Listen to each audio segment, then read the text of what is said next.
would have lost without American trucks, without American locomotives, without American steel. Britain received 31,000 aircraft, 4,000 tanks, millions of tons of food, and crucial machine tools that allowed British factories to increase their own production. British factories, bombed and strained by years of war production,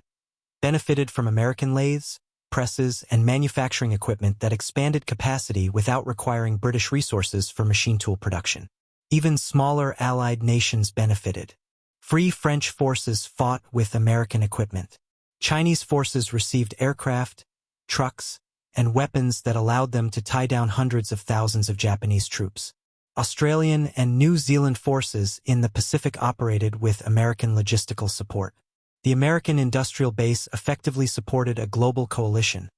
simultaneously equipping its own expanding military and providing material to allies on every continent. This had strategic implications beyond simple tonnage. Germany faced enemies on multiple fronts, each supported by American production. German forces in Russia faced Soviet armies increasingly equipped with American trucks and radios. German forces in France faced British and American armies with overwhelming material superiority. German forces in Italy fought Allied units that could call on seemingly unlimited supplies. The Wehrmacht was fighting not just American soldiers but American factories, and those factories were supporting enemies everywhere. The Lend-Lease program also represented something Nazi ideology insisted was impossible. Capitalist democracy successfully organizing production for collective goals without abandoning its fundamental character. The United States remained democratic throughout the war. Elections continued on schedule, including a presidential election in 1944. Congress debated policy vigorously. Labor unions continued to exist, though strikes were discouraged. Private corporations produced war material while remaining private. The system that Hitler dismissed as weak and divided proved capable of sustained mobilization that exceeded anything the totalitarian powers achieved. The cost of misjudgment. Nazi Germany's defeat had many causes: military errors, strategic overreach, the resilience of opponents, the moral bankruptcy of the regime itself. But underlying all these factors was a miscalculation about America that shaped German strategic planning from the beginning. The belief that the United States could not and would not mobilize its full industrial and human resources for sustained warfare. This miscalculation stemmed from ideology, not analysis. Nazi racial theory insisted that multiracial democracies were weak. Nazi economic thinking assumed that capitalist individualism prevented effective collective action. Nazi cultural prejudice viewed Americans as soft, undisciplined, incapable of the hardness required for modern warfare. These beliefs were articles of faith, resistant to contrary evidence, maintained even as that evidence mounted. The result was strategic blindness. German planners, confident in their assumptions, never developed realistic estimates of American production potential. They never seriously planned for a prolonged conflict against an enemy with America's resources. They never considered that American democracy might prove more resilient and adaptable than German authoritarianism. When reality contradicted their assumptions, they dismissed the contradictions rather than revising their worldview. The irony is profound. Germany, which prided itself on military professionalism and rational planning, allowed ideology to override analysis on the most fundamental strategic question: what kind of enemy was the United States? The answer: a continental-scale industrial democracy capable of mobilizing unprecedented resources while maintaining its essential character, was discoverable through open-source analysis. American factory capacity was no secret. American resources were documented. American productivity was visible to anyone who cared to look objectively. But objectivity requires setting aside preconceptions, and Nazi ideology made that impossible. The same racial theories that justified German aggression also prevented German leaders from accurately assessing their opponents. The same authoritarian certainty that enabled rapid decision-making also created blind spots that proved fatal. Germany lost the war in significant measure because it believed its own propaganda about American weakness. The cost was catastrophic. German cities were reduced to rubble by American bombers produced at Willow Run and similar factories. German armies were destroyed by the weight of American equipment that Hitler had insisted could never be produced in decisive quantities. German submarines were hunted to extinction by escort carriers and destroyers that Donitz calculations said couldn't exist. The war that Germany started confidently, certain of quick victory, became a grinding attrition that Germany could not win once American production reached full stride. By 1945, the disparity was absolute. American forces advancing into Germany rode in vehicles that were replaced faster than they could be destroyed, supplied by a logistics system that operated with mechanical efficiency, supported by an industrial base that was simultaneously fighting a two-ocean war against Germany and Japan. German forces defending the Reich were short of everything: fuel, ammunition, food, equipment, not because German industry had failed to mobilize, but because mobilized German industry couldn't match a fraction of American output. Germany lost World War II long before its armies collapsed in the field, long before Soviet forces raised their flag over the Reichstag, long before American and British forces crossed the Rhine. Germany lost the war in the months after Pearl Harbor, when American industry began to mobilize, when shipyards started launching Liberty ships faster than submarines could sink them, when aircraft factories began producing bombers by the thousands, when the entire productive capacity of the world's largest economy turned toward military ends. Germany lost the war the moment it decided that America was not worth taking seriously, that Americans were too soft, too divided. The cold that gripped the Ardennes in January 1945 was the kind that made metal brittle and turned engine oil to sludge, the kind that froze the mud into ruts that could break a tank track and that made the breath of tank crews visible inside their steel coffins even when hatches were closed and engines were running. Sergeant First Class Clarence Smoyer sat in the gunner's seat of his M26 Pershing tank and watched the ruins of Cologne through his periscope, seeing nothing but rubble and smoke and the occasional flicker of movement that might be civilians or might be German soldiers or might be his imagination playing tricks after months of combat that had taught him to see threats in every shadow and every unexplained sound. The Pershing was new. So new that Smoyer's crew had received it only weeks earlier with instructions that were still being written and with maintenance procedures that mechanics were learning as they went. And the tank represented something that American armored forces had needed desperately since 1944, when the first encounters with German Tigers and Panthers had revealed that the M4 Sherman was outgunned and under-armored against enemies who could kill Shermans at ranges where American return fire was ineffective or impossible. 3 years earlier, in North Africa and Sicily and the early campaigns in France, the Sherman had been adequate because German armor had been older Panzer IIIs and IVs that could be engaged successfully at reasonable combat ranges, but by late 1944, the battlefield had changed in ways that made the Sherman's 75mm gun obsolete against the frontal armor of Tigers and Panthers that could engage American tanks from distances where the Sherman's shells simply bounced off German armor without penetrating. The American response had been to upgun some Shermans with 76mm cannons that improved penetration but still could not reliably defeat Tiger frontal armor at combat ranges,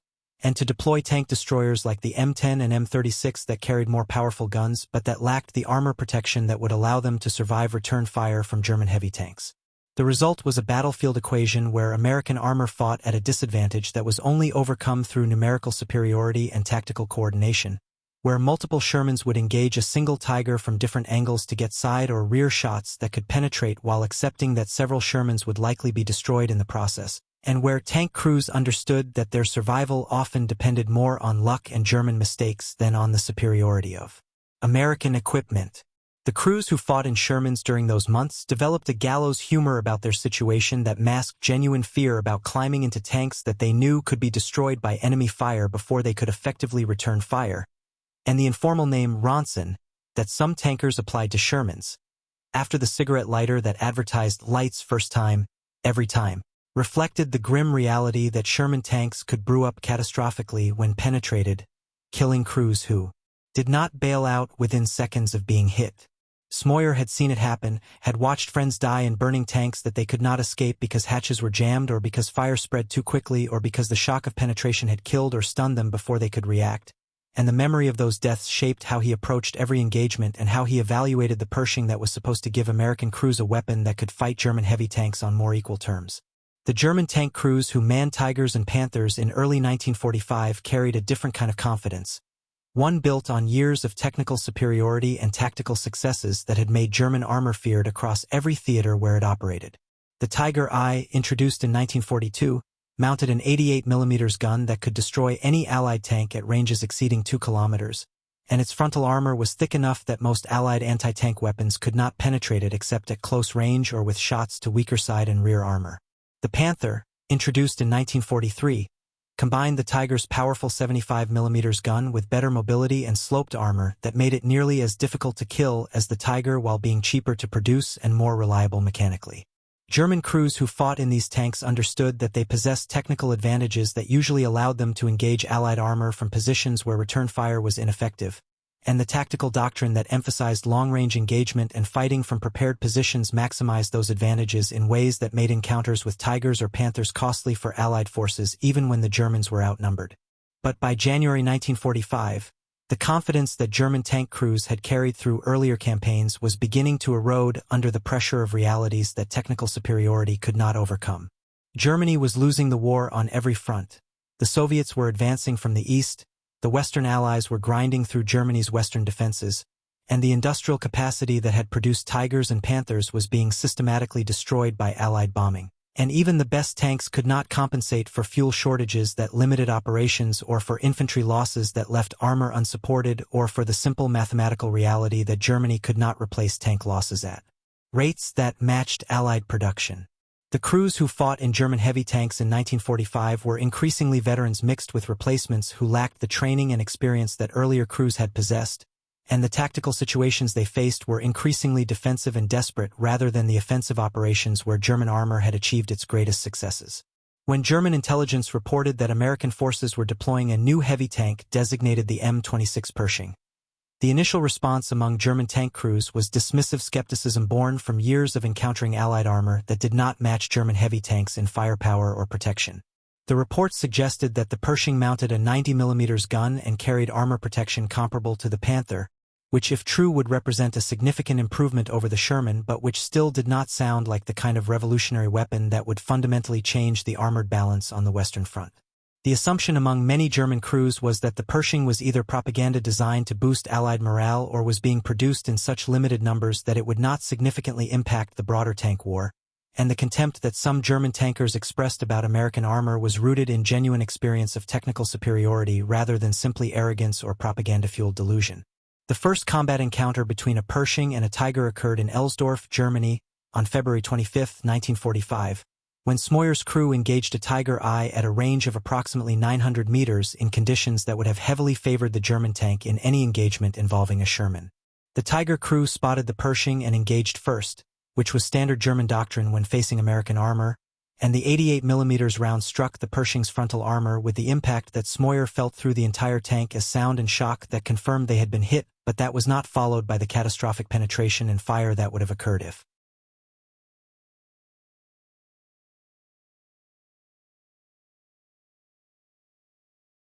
American armor against German heavy tanks and the tactical adjustments that would be necessary to employ the Pershing effectively in combat conditions where German forces still possessed numerical advantages in certain sectors and where tactical skill could compensate for some degree of technical inferiority. The Pershing in combat. The M26 Pershing represented not revolutionary breakthrough but evolutionary improvement, a tank that combined lessons learned from 3 years of armored combat with American industrial capabilities that could produce weapons competitive with German heavy armor when those weapons were finally prioritized for production and deployment.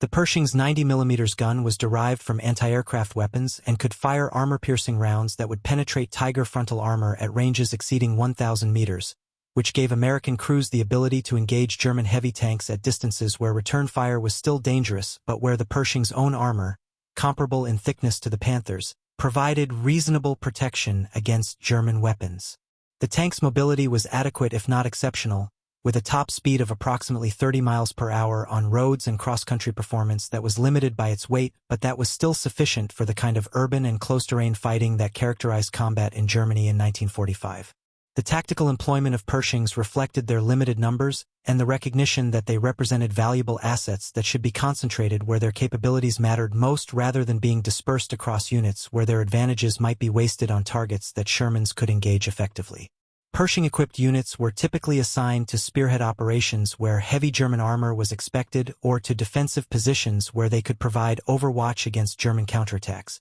And the coordination between Pershings and Shermans allowed American forces to combine the numerical advantages that Sherman production provided with the technical capabilities that Pershings brought to engagements against Tigers and Panthers. The doctrine that emerged emphasized using Pershings as the primary weapon against German heavy armor while Shermans engaged softer targets and provided infantry support, which maximized the effectiveness of both tank types and which reduced the situations where Shermans would be forced into disadvantageous direct engagements with German heavy tanks. The combat performance of Pershings in their first months of deployment confirmed that the 90mm gun could penetrate German heavy armor at combat ranges, and that the Pershing's armor could withstand hits from German weapons that would have destroyed Shermans. But the tank was not invulnerable and was not without limitations that crews learned to manage through experience. The Pershing's weight made it vulnerable to becoming bogged in soft ground or to breaking through bridges that could support Shermans,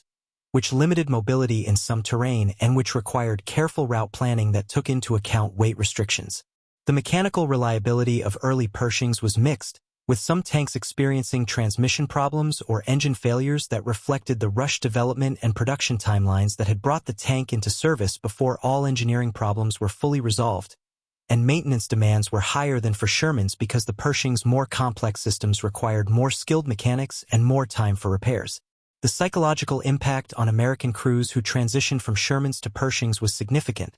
with tankers reporting that the confidence that came from possessing a weapon capable of engaging German heavy armor fundamentally changed how they approached combat and how they evaluated risks. Sherman crews had learned to fight through tactical coordination and numerical superiority, while accepting that individual engagements with Tigers or Panthers might end badly. But Pershing crews could engage German heavy armor with the expectation that their tank possessed comparable capabilities, and that victory would depend on crew skill and tactical positioning rather than simply on whether they could get close enough for a side shot before being destroyed. The morale boost that Pershing deployment provided extended beyond the crews who operated them to include Sherman crews who appreciated having Pershings available for mutual support and who recognized that American armor was finally receiving weapons that addressed the technical disadvantages that had characterized much of the tank war in Western Europe. The German response to Pershing encounters was shaped by the deteriorating strategic situation that Germany faced in early 1945, and by the recognition that even superior weapons could not compensate for the overwhelming numerical and industrial advantages that Allied forces possessed.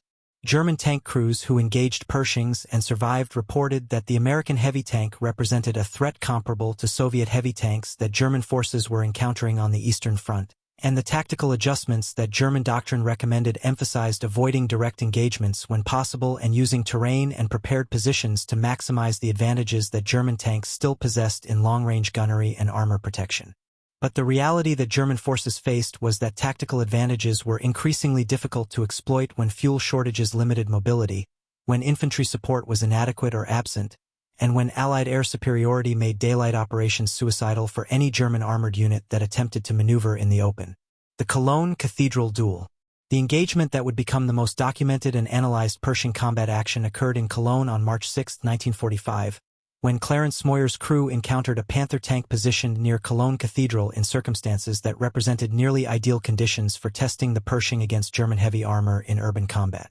The tactical situation was complex. American forces were clearing Cologne street by street.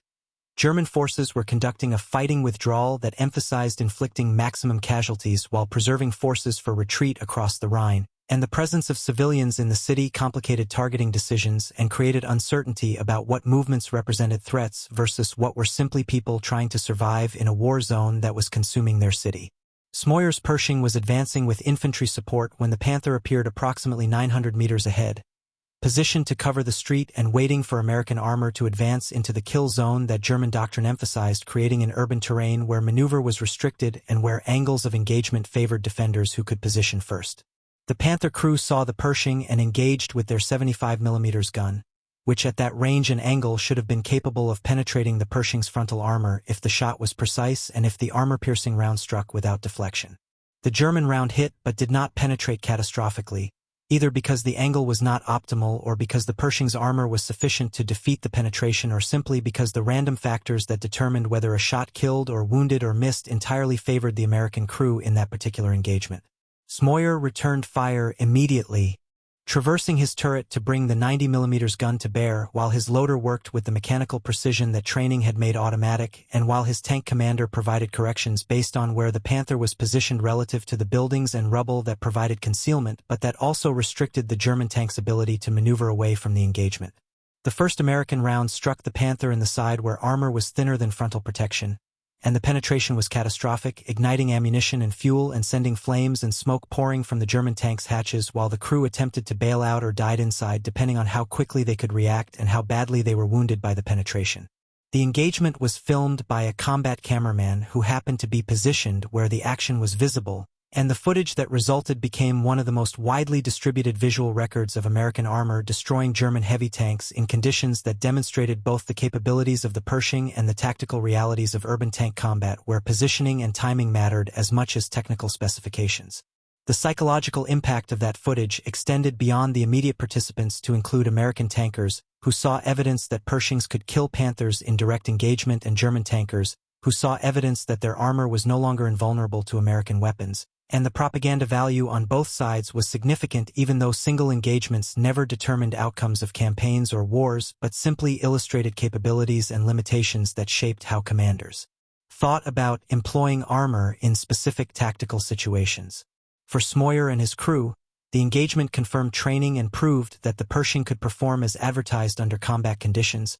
but it also reinforced lessons about vulnerability and chance that every tanker understood regardless of what vehicle they operated. The Panther's first shot could have killed them if circumstances had been slightly different, if the German gunner had been more skilled or more lucky, if the Pershing's armor had been struck at a different angle or with a different round type, and the recognition that survival often depended on factors beyond crew control was sobering even in victory. The German crew who died in that Panther were professionals who had made the tactical mistake of engaging from a position that allowed the Pershing to return fire effectively, but they were also victims of strategic realities that had placed them in a city that Germany could not hold and in a war that Germany was losing, and the broader context of their deaths was not simply tank versus tank duel, but the final collapse of German defenses in Western Europe against enemies who possessed overwhelming material advantages that German skill and courage could delay but could not prevent. The myth dies harder than the tanks. The psychological impact on German tank crews of encountering American armor that could engage Tigers and Panthers on relatively equal terms extended beyond individual combat actions to shape how German tankers thought about their role and their chances of survival in a war that was clearly ending in Germany's defeat.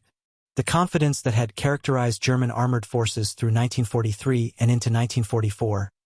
confidence built on technical superiority and tactical successes that had made German armor feared across every theater, eroded under the cumulative weight of encounters where that superiority proved insufficient against enemies who possessed numerical advantages and industrial capacity to replace losses at rates that Germany could not match. The appearance of Pershings reinforced that erosion by demonstrating that American industry could produce weapons competitive with German heavy armor when those weapons were prioritized, that Allied forces were learning and adapting based on combat experience, and that the technical edge that had allowed German armor to dominate earlier phases of the war was disappearing as Allied technology caught up and Allied production overwhelmed German capacity to replace losses. The broader strategic implications of Pershing deployment were less about specific combat actions than about what the tank represented regarding Allied industrial capabilities and willingness to invest resources in developing weapons that address battlefield needs identified through experience. The Pershing arrived late in the war and in limited numbers. Only about 200 reached Europe before VE Day,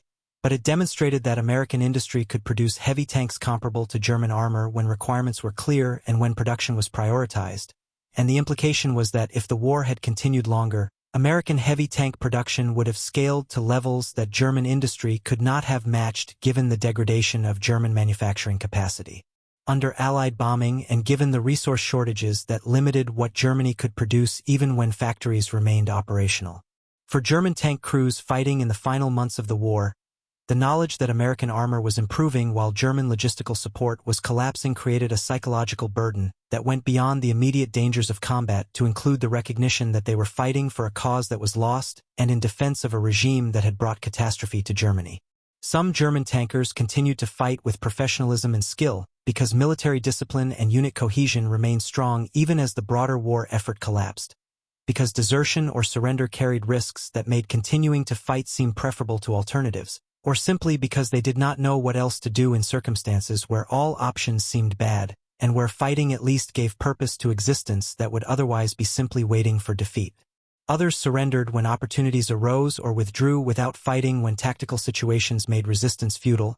and the disintegration of German military cohesion in the war's final weeks reflected the cumulative psychological weight of fighting a war that could not be won against enemies who possessed every material advantage. The American tankers who fought in Pershings and Shermans through the final months of the war in Europe understood that they were participating in the endgame of a conflict whose outcome was no longer in doubt, but whose conclusion still required fighting through Germany's remaining defenses and accepting casualties that seemed particularly tragic because they occurred so close to final victory. The relief that came from possessing armor that could engage German heavy tanks more effectively was tempered by the recognition that many tankers had died in Shermans before Pershings arrived, and that the timing of Pershing deployment represented decisions made months or years earlier about priorities and production that had privileged other concerns over providing American armor with weapons competitive with German heavy tanks. The bitterness that some tankers felt about those decisions was understandable even if the strategic calculations that had delayed Pershing production made sense from perspectives that weighed multiple competing priorities and that had to balance immediate needs against longer-term requirements. Production, adaptation, and the arithmetic of industrial war. The tank war in Western Europe from 1944 through 1945 was ultimately decided not by which side produced the technically superior individual tanks, but by which side could produce sufficient numbers of adequate tanks while maintaining the logistical systems necessary to keep those tanks operational, and while coordinating armor with infantry and artillery and air support in ways that maximized combined arms effectiveness. Germany produced tanks that were superior to most Allied armor in direct combat. The Tiger and Panther were genuinely better tanks than the Sherman in terms of firepower and armor protection. But German industry could not produce those tanks in quantities sufficient to offset Allied numerical advantages, could not provide the fuel and ammunition necessary to keep German armor operational under conditions where Allied air attacks interdicted supply lines, and could not replace losses at rates that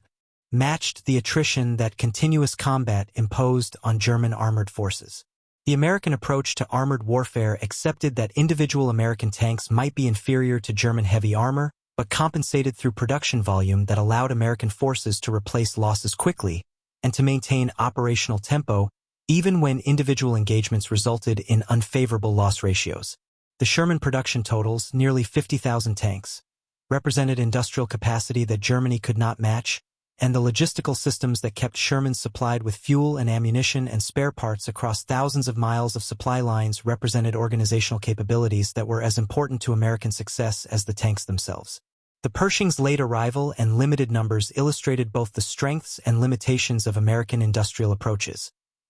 The strength was that American industry could produce a competitive heavy tank when requirements were identified, but the limitation was that prioritization and production timelines meant that the tank arrived late and in quantities that made it a supplement to Sherman-based armored forces rather than a replacement for them. The adaptation that characterized American armored forces through the European campaign reflected organizational cultures that emphasized learning from experience and adjusting tactics and equipment based on what combat revealed about enemy capabilities and friendly limitations. The evolution from 75mm Shermans to 76mm Shermans to Pershings represented iterative improvement rather than revolutionary change, and each step addressed specific problems identified through battlefield experience while creating new challenges that required additional adaptation. The willingness to acknowledge problems and to develop solutions, however imperfect those solutions might be, gave American forces advantages that compensated for some degree of technical inferiority.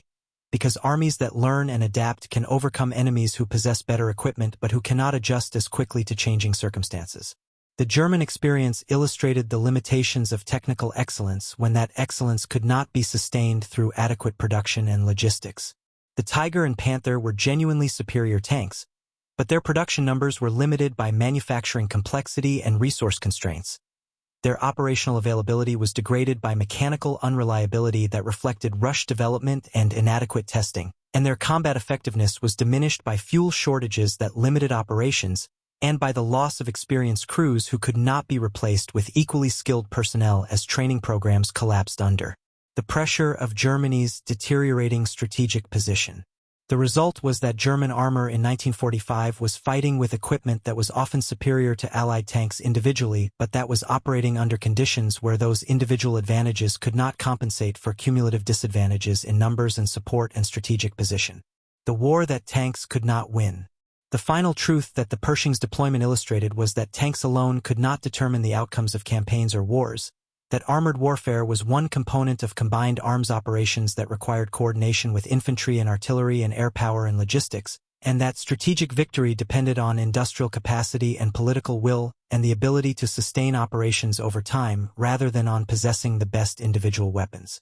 The Pershing was a better tank than the Sherman for engaging German heavy armor, but Pershings alone could not have won the war in Europe because the numbers were too limited and because the tactical situations that allowed Pershings to employ their advantages effectively were only a subset of the combat actions that American armored forces participated in during the final months of the European campaign. The broader lesson was that wars between industrial powers in the 20th century were won by the side that could produce adequate equipment in sufficient quantities while maintaining the logistical systems necessary to deploy and sustain that equipment and while coordinating military operations in ways that maximized the effectiveness of available resources. Germany's defeat was not inevitable simply because German tanks were inferior. In many cases, they were superior, but because Germany could not sustain the industrial production necessary to replace losses while simultaneously defending against enemies on multiple fronts, who possessed overwhelming material advantages, and who were willing to accept casualties in exchange for maintaining pressure that Germany could not relieve through tactical excellence alone. For the tank crews on both sides who fought through the final battles of the European War, the experience was not about abstract strategic calculations but about immediate tactical realities of survival and mission accomplishment and the recognition that they were participants in the endgame of a conflict whose outcome was determined by factors beyond their individual actions. The Pershing gave American tankers a weapon that improved their chances of surviving encounters with German heavy armor, but it did not make them invulnerable and it did not guarantee victory in every engagement.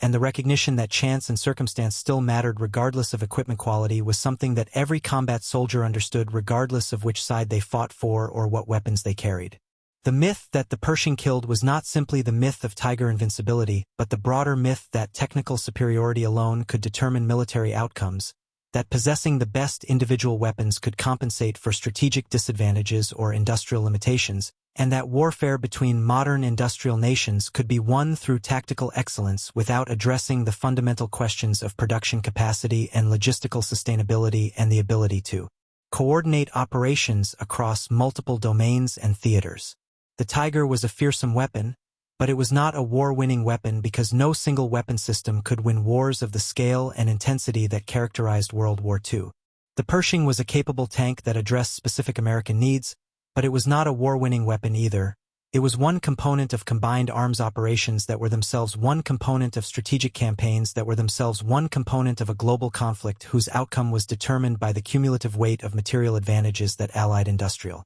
capacity provided and that German industry could not match. The war was not won by the best tank. It was won by the side that could evolve faster,